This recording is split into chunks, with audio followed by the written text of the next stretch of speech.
c'est pas du manège, quoi, c'est du vrai. C'est l'histoire de France aussi, enfin l'histoire du monde, et on apprend beaucoup. Voilà donc le pari de ce parc. Offrir un voyage dans le temps, dans une nature et des décors authentiques.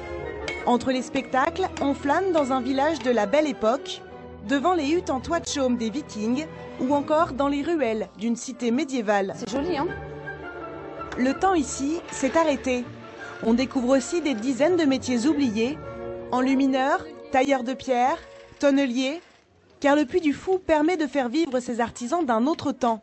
Derrière le folklore, c'est toute une économie qui est en jeu. En fait, un métier un peu oublié, ça se fait beaucoup être tailleur de pierre. Tailleur de pierre, il y en a encore, les sculpteurs un petit peu moins. Parce que la taille de pierre, c'est tout ce qui va être l'architecture, tout ce qui va être le patrimoine aussi, donc il y a toujours à restaurer. Après, c'est vrai que pour la sculpture, c'est plus ornement, donc c'est souvent des choses qui sont un peu plus oubliées. Grâce à la visibilité dont ils bénéficient, les artisans peuvent ainsi écouler chaque jour plusieurs de leurs œuvres. Vivre de la sculpture à notre époque, c'est très difficile. Donc sans un lieu comme celui-ci, on serait obligé de faire autre chose, malheureusement. Ouais, monsieur. Ouais. Ici, rien n'est en carton-pâte, tout est réel. Et c'est aussi ça qui séduit le public. C'est un parc où on apprend des choses, alors que d'autres parcs, c'est plus des parcs de loisirs, de distraction.